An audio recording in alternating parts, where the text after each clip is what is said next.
Aw, hell yeah! We got a release date, and it's...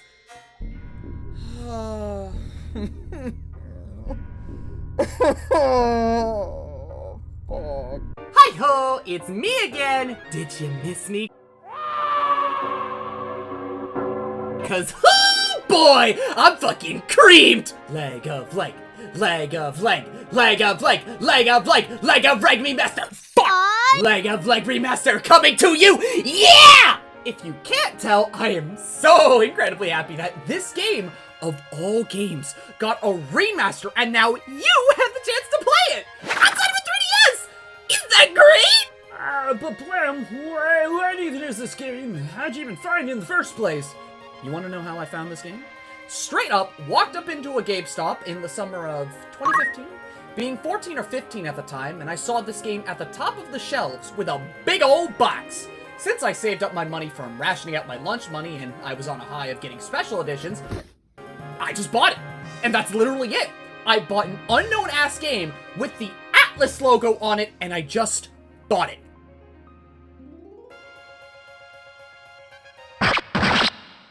Then I became so off and on about this game that I claimed to call my favorite JRPG ever made throughout the years. It makes you wonder why I even loved it in the first place. It was a game that made me feel lost, beat my ass thoroughly, and it took me 8 years to actually finish. Yet, here I am with you, about to spill not only my guts, but my brain as well. But, I don't know, man. It's a game that grew on me and stayed with me through either music,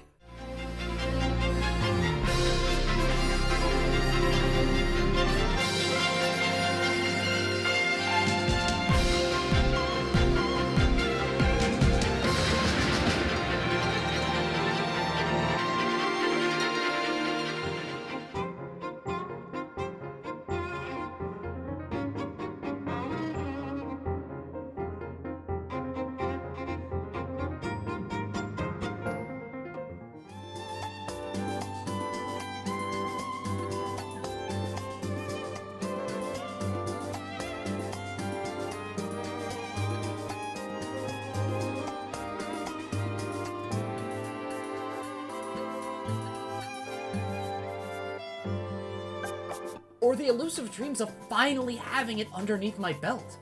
A game that is so thoroughly undocumented, unheard of, and unplayed outside of hardcore JRPG circles, saga players, and furries, apparently. This one little game with 7 characters, a lot of mechanics that go unexplained, and a mysterious world where the story is drip-fed to you, and something you have to piece together. This little shit that at any point can tell you to suck one at the speed of spite, that forces you to get your shit reamed and learn, or you just get filtered. One singular title that I have finished nearly 3 times now and acquired a skill set for. Something that despite how much it may hate me, I know I can endure and push onwards to a greater height. I just love this game. It's as simple as that, man. Legend of Legacy for me is like in my top 3 for JRPGs, right next to Wild Arms 3, Breath of Fire, Dragon Quarter, you know, legacy titles that also deserve love and playthroughs. Fucking play those games, please! But that's not the case for literally everyone else. Maybe someone watching feels that? If so, I see you, you're valid, and you're likely just as insane as I am for loving a game that beats you down and gets you to scream, "God damn it!" from the depths of your soul. But I know the community I've been trying to cultivate has been more of a space for platformers and fighters, because talking about JRPGs takes time, and I have ideas of really trying to talk about them, but that's neither here nor there. We're in the here and now, and I'm talking about one of my favorite JRPGs ever. I'm here to tell you how you can get into this obscure JRPG that deserves a second chance, no matter how small and meaningless my attempts might be. I'm still here to stand my ground and provide for what I love. There will be minimal story discussion, because that's another long-ass video for another day, where I have the HD remaster to cream about. It's all gameplay from here, homie. Hope you've got yourself prepped for some notes. To you, I say, fledgling adventurer of Avalon, prepare yourself for a journey of life and death. More than just riches are on the line in this land of mystery and ruin.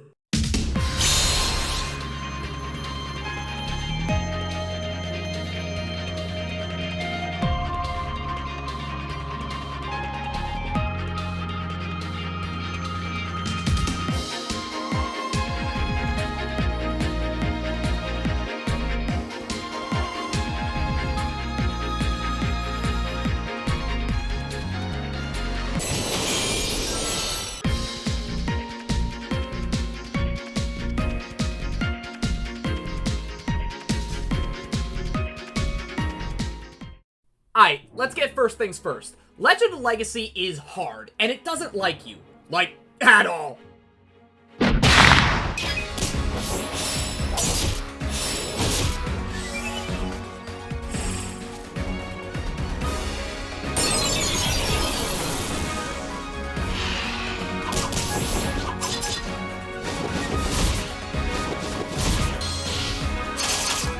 It's going to give you the basics and what you need to survive, but everything else is entirely up to you. Legend of Legacy is a game that is based upon the legacy of Saga.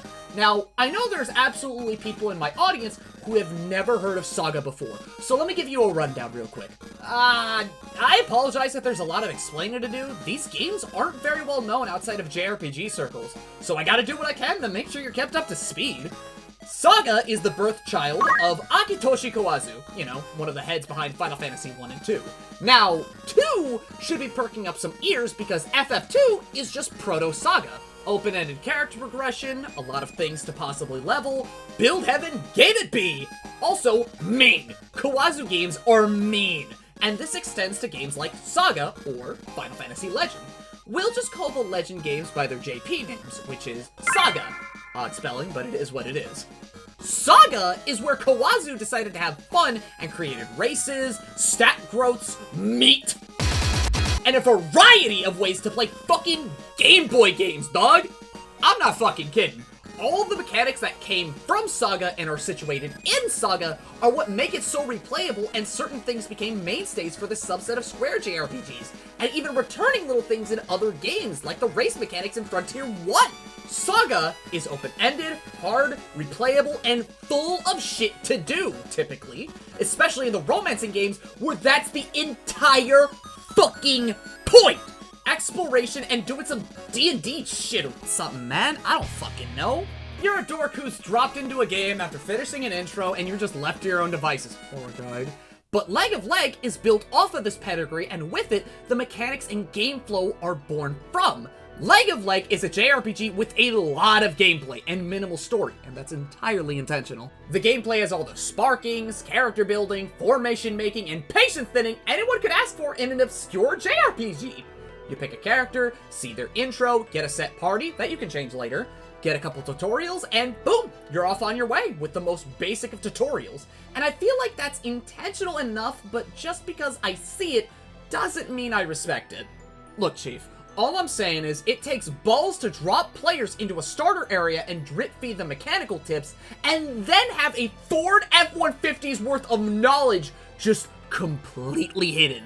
Like, hey, those of you who have played the game, how'd you find out about weapon proficiencies? Because it took me a GameFAQ in 2015 to figure that shit out.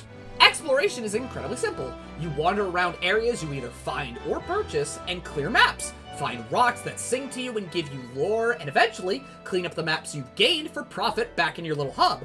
Which is pretty as shit, man! Look at this! It's all motherfucking 3D's nuts! I don't have to bash you over the skull with these comments. This game is pretty, and you can see that. And the remaster makes it even better. God, I'm horny. Oh, fuck!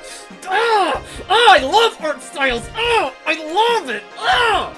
I love being an artist. The main nick in exploration is knowing where to go, but I'll tell you this. You might be stuck in Avalon, confused, beaten, and angry, but as long as you explore every nook and cranny, fight as much as you can, and not too quickly, you'll be ready for most of what the game has in store for you. You don't always have to buy maps to explore Avalon. You can find completely new areas by yourself. Now, there are a few exceptions to this, but most of the areas in the game can be found by wandering around and finding an exit. Even if you don't entirely want to fight enemies, you can duck them with good movement or just fucking running from battle. It's completely free, but that has its own caveat. Trust me, be the little explorer you always wanted to be. Get out there and run, clear those maps, make that shmoney, yeah! Combat is where all of those juicy mechanics are in a game like this. After engaging with enemies on a field, you engage in combat. No fucking duh. It's like being told you breathe to live. But here's a few things about combat you should know. There's more to attacking and fighting against the funny monsters in the field than you might think. Since this game is built off of Saga, you and your characters are equipped with a variety of weapons. You can pick whatever weapons you want. Anyone's! So if you want to give the little frogman a humongous axe, nothing is stopping you. Do you want the sexy and seductive woman with hearts in her text boxes? Your breasts are illegal! To carry around a greatsword and swing it like a champ? Go for it. But the thing about Saga is, your weapons are what your skill set will grow with. Simple attacks grow and evolve into something greater and greater as the game goes on, which is what we call sparking, a random chance for you to learn a completely new skill, essentially rushes of dopamine whenever it happens. The actions you take in battle, or sometimes the actions you don't take, can affect what you learn. Most of the time, when you learn a defensive skill, it's from a skill that was originally meant to hit the enemy, but your character was like, nah, fuck that noise, and take their own action. This mechanic is what can really make or break your playthrough, but I'm getting way too ahead of myself. Right now, all you can do is attack. That's it. Nothing fancy, no SP draining skills, none of it. Also, selecting formations and the like along with your actions, but one thing at a time there, sweetheart. Winning battles also means 1. No EXP, only skill and formation levels. 2. Your HP is fully restored and ailments are healed. Gonna put an asterisk on that one real quick. There we go. Your SP is still the same. What you blow is what you blow. Then you're back into the field, possibly as fast as you got out of it. If this is the flow you're looking for, welcome to Legend of Legacy. And therefore, welcome to Saga. If you can handle this, you can handle the rest of the franchise. If you're looking for a simple but semi-relaxing and maybe frustrating gameplay loop, you've got the game right here. Get in, explore, find area, fight battle, possibly spark, etc. Now, I can imagine some of you are curious about this fucking screen and what it all means because we're in a JRPG and you gotta get the menu, right? Now, you won't be entirely menuing too much here. The main nugget of interest are your equipment, formations, and quick saving! Just gotta give this to you right now. Quick saving is your best friend. No, not best friend. You will be married and have a long, loving family with this singular mechanic, because this is just a save you can drop anywhere in the game! It's a mobile save! Use it! Do not be afraid to abuse it! Listen to the DEERDOG and abuse quick saves if you are scared! Okay, if I wasn't clear enough, Saga quick saves are literally just reusable portable saves that you can put anywhere in the game. That's it. Those are Saga quick saves. You love this mechanic now. Give it kisses. Love it very much.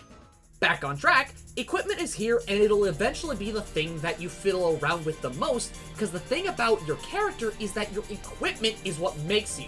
Because of this, Leg of Leg is one of the games that I affectionately call base stat games, because stats are completely flat, outside of a few exceptions, and the main things that make your character and thus your build is the equipment.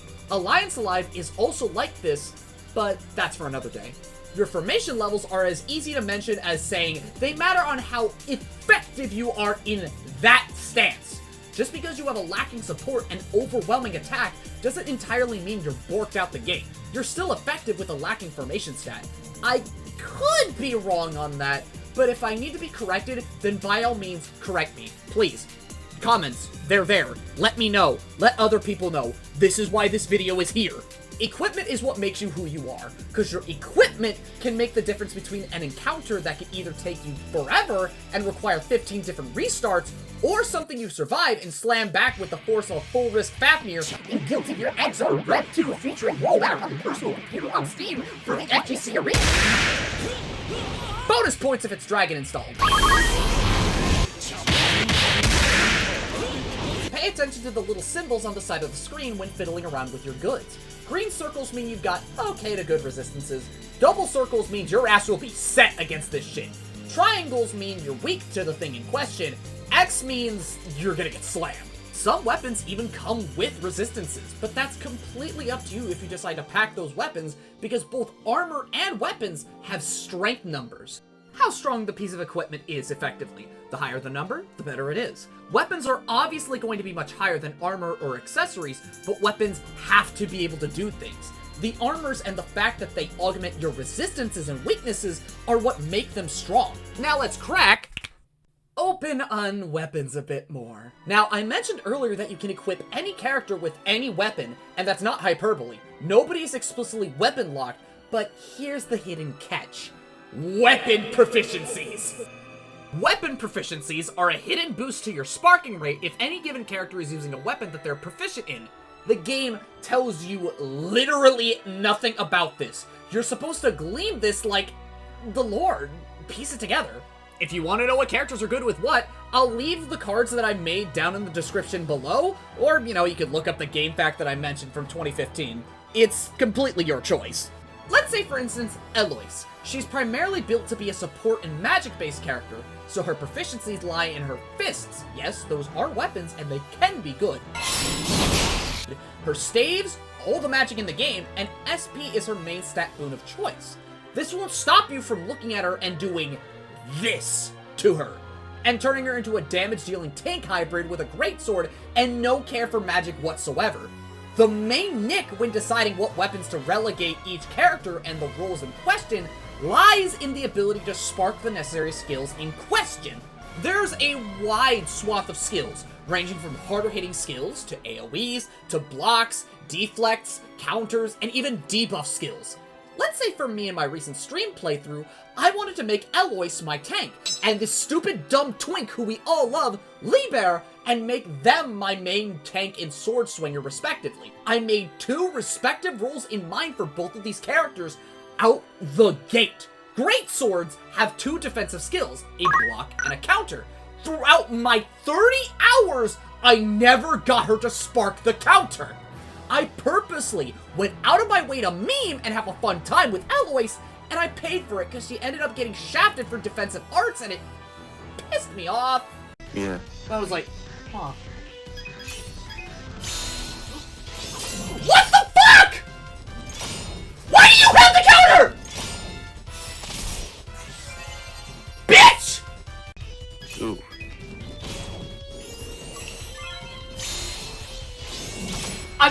I'm so mad. I'm so mad. Oh my god. I'm so fucking upset. Oh my fucking god. Ah!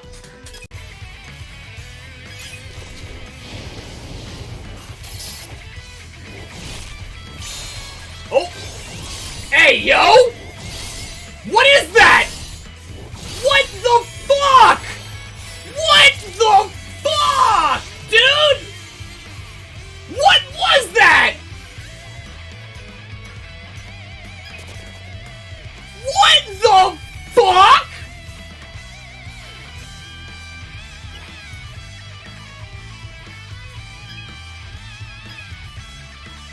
I have never seen that. I have never seen that. Oh, what the...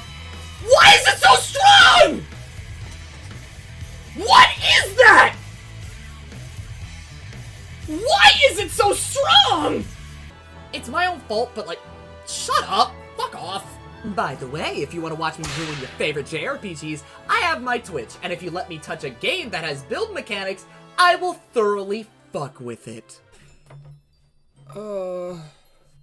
Rotom phone. Bro, bro, that sounds like some Pokemon shit. That's cringe. God. Yeah, I was like, how the fuck? But then, wait, hold on. It makes sense, right? Because if you have a strong enough part... Have fun. I should probably bring up magic too while I'm here. Okay, so buckle yourselves up for this shit, because this is where it gets funny. So throughout the game, you'll get 2 things, singing shards and whispering shards. They harness the elements that the game integrates itself with. If you want to get a quick rundown of the elements, here you go. Water is your HP regen element, wind is your SP regen element, fire is your damage boost element. And shadow is an enemy-only element, and it's something that makes enemies stronger via boosting their health or making them hit harder. Most of the time, it's probably both. Elements can entirely change the tide of battle and are a cornerstone of this entire game. Elements not only affect you in battle, but they grant you spells and can even affect the field when you find stones with their symbols on them. Always touch them, because not only are they good for granting you an immediate contract with that element when you're nearby one, but they also affect how you progress in the area. Whether it be freezing over a lake, making boss monsters move slower, activate teleporters, or just blow something up. it's always a good reason to effectively gun it for these magical stone slabs. Back to the shards. Singing shards are the big boys that you're gonna slowly but surely grab throughout the first half of the game. And these are the stones that allow you to effectively interact with the world and the very elements you need to ensure survival in fights. However, here's the fucked thing. The singing shards don't carry any spells. They only allow you to make contracts, which are important. You need contracts to make sure you live a longer life, because the game makes it very clear early on that enemies can forge contracts. If anything, it's really smart and pretty neat that the first enemies in the game introduce you to the main mechanic. Makes you really want it yourself. Anyways, singing shards also provide really nice resistances, so it's never a bad idea to make sure your party has them equipped. Fun fact, the more contracts you forge of the same element, the more dominant it is and the greater the effects. Do with that what you will. If you're looking for spells, Whispering Shards are where they're at, since those are the magic stones. Now, to use said stones, you need to forge a contract, because if you don't have a contract, then the spell is casted and you have now wasted SP, and you look dumb. That, or you got the element stolen from you before your turn. Fuckers! God! Ugh! I just want to heal, man! Spells are just another set of skills, and the game doesn't make it very clear. It just tells you, use the shards and see what happens. However, some people aren't going to go out of their way to spam magic, because, in my opinion, magic outside of certain spells is kind of mid. It's helpful, sure, but nothing too potent. Spells can also spark, and characters also have affinities for spells. Much like I said earlier with Eloise. Nothing is stopping you from going out of your way to use things that the characters aren't proficient in. Mileage may wildly vary. If you're looking for incredibly important spells, Healing Hands, the shields, and Rejuvenate. So the support skills. Everything else is kinda secondary. Like, sure, fire has a skill which boosts your strength, water has magic debuffs, wind has a skill that completely nullifies shield effects, which bit me in the ass one time. I don't want to talk about it.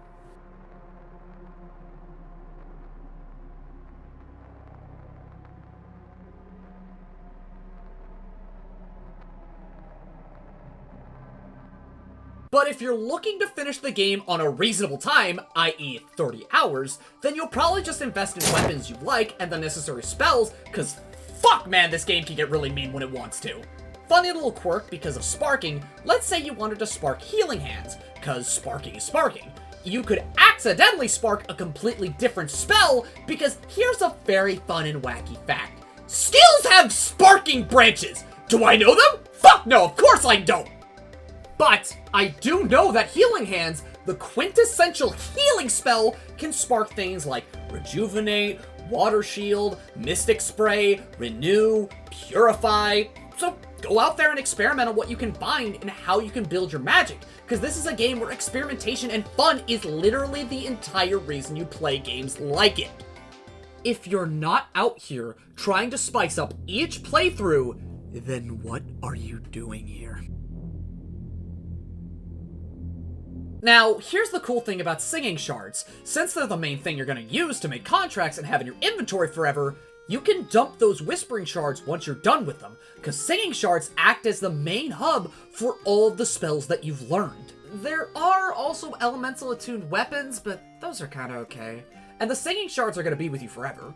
Real nice and funny to see a long-ass skill list, though. Because of this, it can really clear up a slot for things like accessories, because accessories are also incredibly important.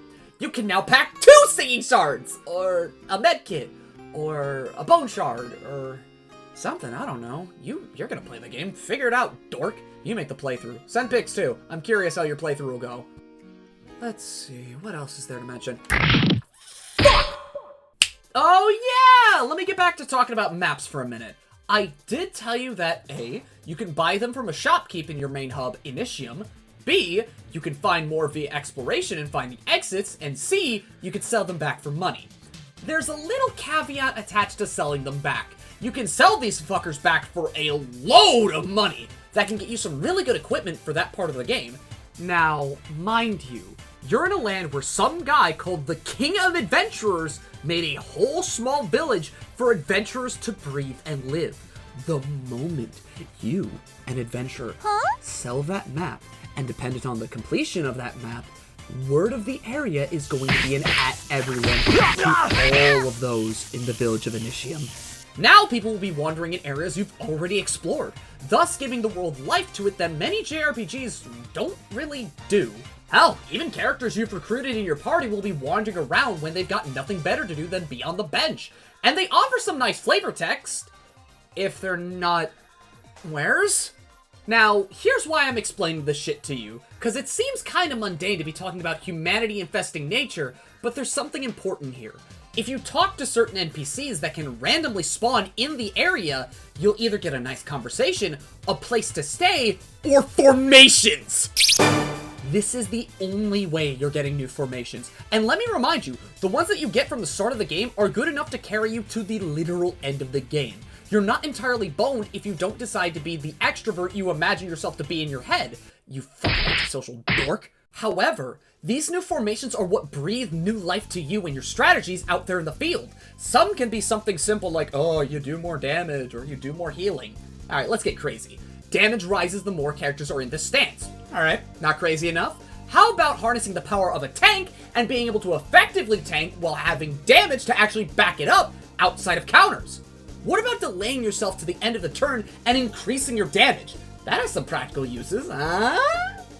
Also, I should mention something about formations since we're back to talking about them. Every single one of your skills has their own levels attached to the formations you use them in. You're more than likely going to see these level ups more often than your own formation levels, but like I said earlier, not entirely boned if you're falling behind in formation levels. Now, the thing is, the more skills you learn, the more you notice that some of these skills are fucking expensive. You'll need an air contract to even consider these skills, like DEERDOG. That's a 9 SP cost for a skill that I'll only ever use in a boss fight, but like, it's kinda ass.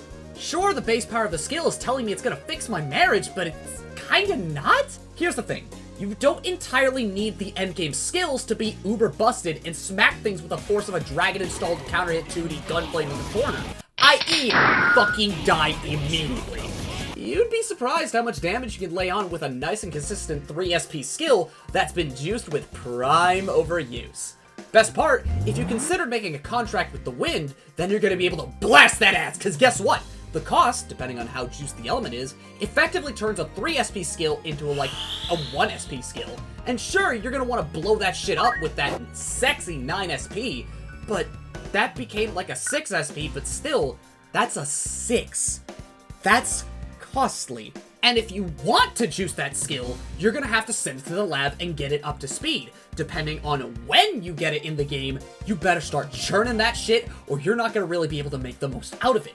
Just remember, just because it has a weaker power and lower SP cost, doesn't mean it's useless. Those level ups are worth it by the end, and they can really make your setup. I should probably mention this since I know there are some people out there that think just because this is a JRPG and a hard one that you need a grind. No, you really don't. This is a game, while relatively small, still takes 30 hours and asks you to explore areas, fight enemies, and get stronger as you go. If you're struggling in the current area or encounter, literally walk away and go somewhere else. This game has a lot of things hiding underneath it.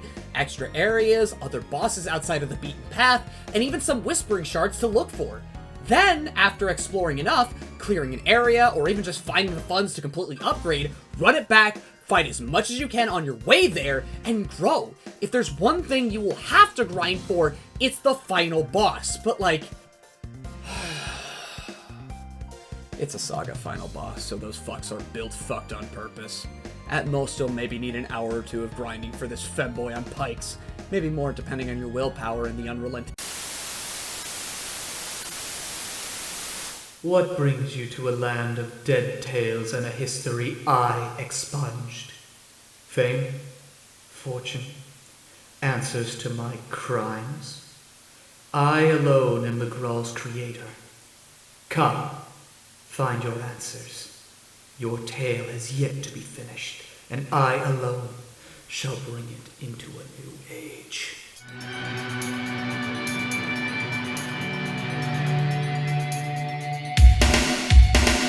I feel like I absolutely need to talk about Emilius since he is always the end. No matter your character, Emilius is the end of your journey. His lore, I will not mention now. Maybe sometime later, traveler. Saga final bosses are horseshit one way or another. They're either really fucking hard, or they've got an entire gimmick up their sleeve. Emilius Phase 1 has the latter with the Star Grawl. This entire fight is between you and that Grawl, the glint in everyone's eyes, and the reason you're even here to begin with. This fight is not only an elemental war, but it's also long! So make sure you've got either luck on your side or damage and HP to endure. Emilius is literally just there to blast your ass with damage encounters. Now, mind you, if you get countered, your action ends right there. Get stuck! If you've got water and fire shield, he's not much of a threat. You could get around Emilius. The thing you need to focus on is the Star Grawl, because it can and will change its element at completely random intervals. Now, if you're one to pay attention, the fact that it's changing colors means that its resistances are also changed. So if you're doing a magic build, then here's your time to shine, I guess. Go at it. Prove me wrong. I'll say it like this. The only thing you need to fear are Growlio Party or water. And it's because...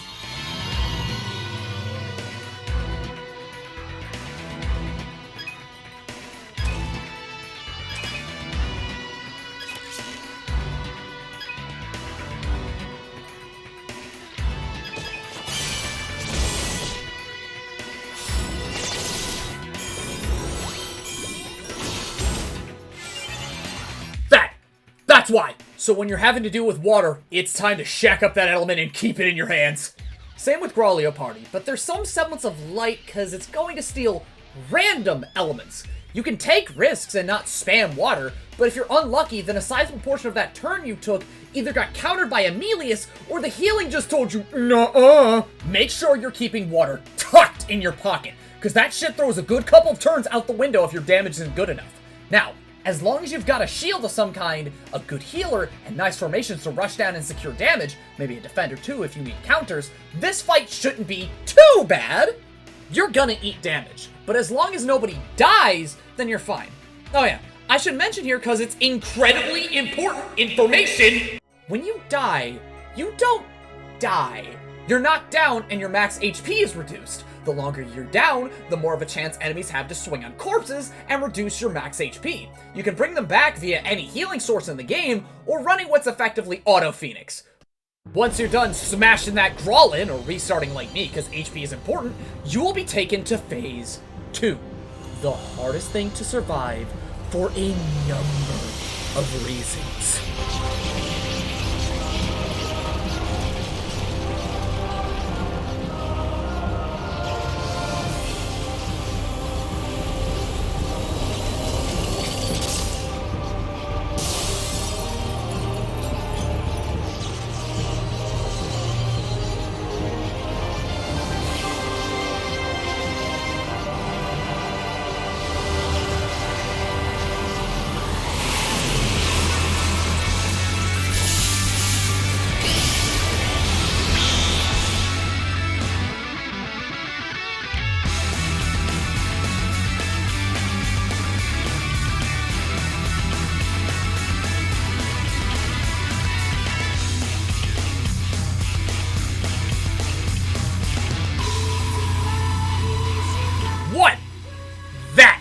Your elemental scale is fucked, and you can't really see the elements out in the field anymore. However, you can still use, you can still stack, you can still abuse, you just gotta feel out which one is dominant.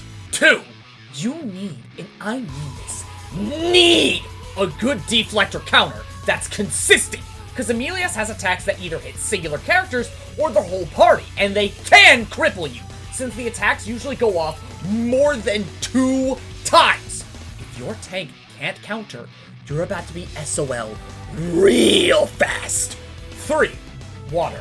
I explained why you need water.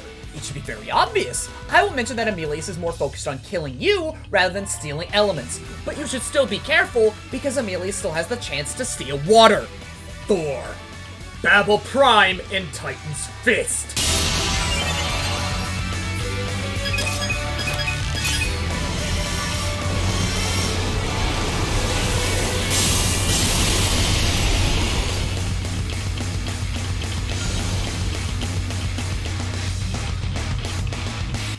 both of these are AoE skills that will, and I mean will, be the end of your run if you're not prepared for them.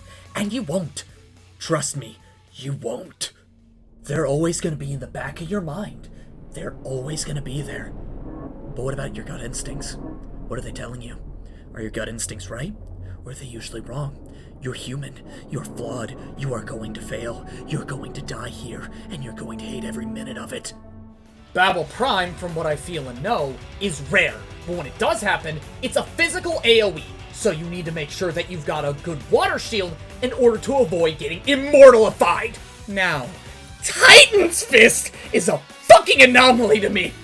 I tried so many times. I've done this fight so many times. I've tried to survive. I've tried to understand it. I've tried to fight as much as I can, and this attack will always get me. It's gotten me 90% of my runs and ended every single one of them without fail. Now, there is a tell behind Titan's Fist, but since this is a Saga-esque final boss, the lines between alive and close to death are hard to feel out. Titan's Fist and Babel Prime can happen outside of low health, but the main tell that you're at the end of the fight is Titan's Fist. Titan's Fist, despite its animation, is a magical attack, and the only shield that really soaks up magic to my mind is Wind Shield. I could be wrong, and please let me be wrong. Tell me your solutions! Please give me answers and solace! I've finished this game nearly 3 times now, and I'm still so fucking lost on this one thing! I'm asking all players of this game, please converge in the comments and drop anything you know. Anything at all! Okay. Now for 5. Your HP in this fight is incredibly important. By this point in the game, you should have HP scraping the mid 400s to early 500s. So that's plenty of HP to do anything, right? Right? Yeah, anywhere else, but you have to remember you're here in this fight where the boss acts nearly 5 goddamn times in one turn. So if you got clipped in phase 1 and your max HP is reduced, and hasn't been done so in this phase, you've only given yourself less room to work with and survive with, because, let me tell you something, poison is a mean motherfucker in this game, and getting poisoned in this fight is not fun. Also, you need as much HP as you can get to survive Titan's Fist or Babel Prime. Sure, you've got regen from the water, but unless you've juiced that contract, you're not going to be out of the woods if you survive either of those attacks. Fun fact about me, I survived 2 Titan's Fists in the same fight. It made me feel very cool, and I screamed at the top of my lungs. I then immediately died, like 3 turns later. For all that is draining your mental stability, ensure that you've got phase 1 down well enough to take a clean enough shot at phase 2. Now, there's a silver lining to all of this.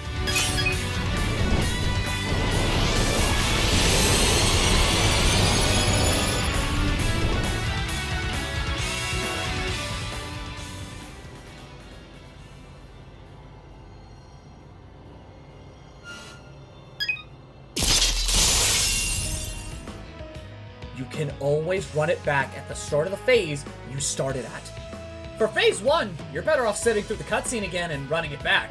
But on phase 2, keep running it.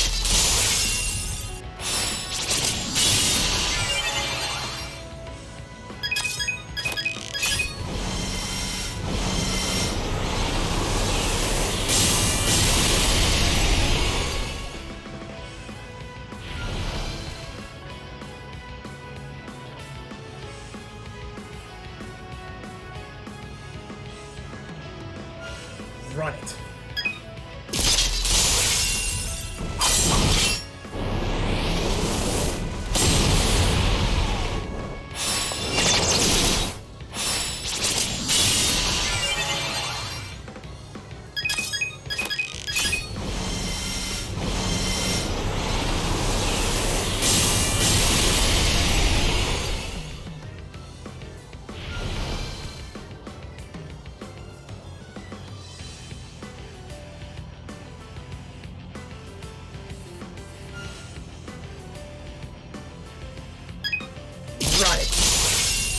Run it.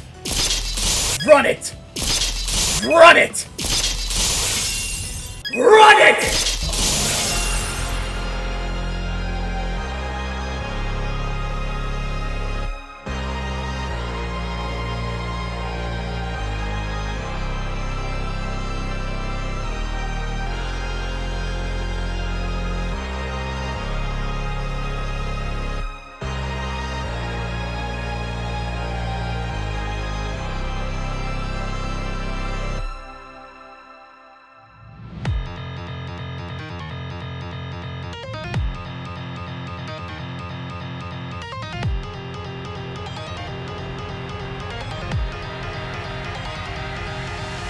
This anguish will not be satiated by giving in!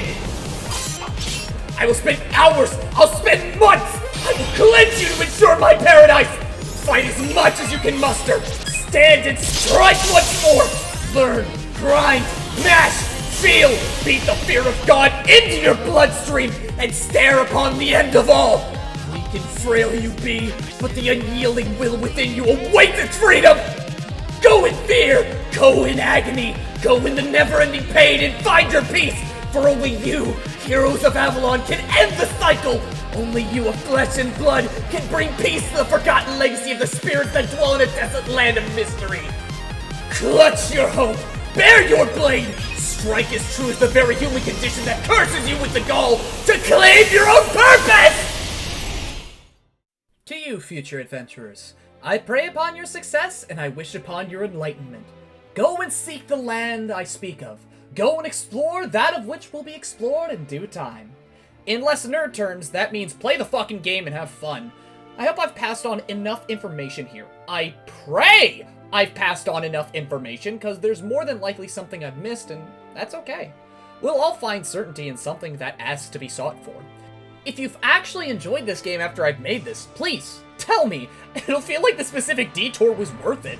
You can buy this game for relatively cheap still, and even then, there's a little bit of emulation, which is how I played this for the entire video. Or you can be like me and await the coming dawn of the remaster, and I hope it has rebalances. Please let there be rebalances. I'm on my knees, dog. Regardless of what may be and what may come, let's still adventure into the unknown and uncover the truth. I've given you as much as I could. Take it with you and go in stride, fellow adventurers. You can only do so much on your own.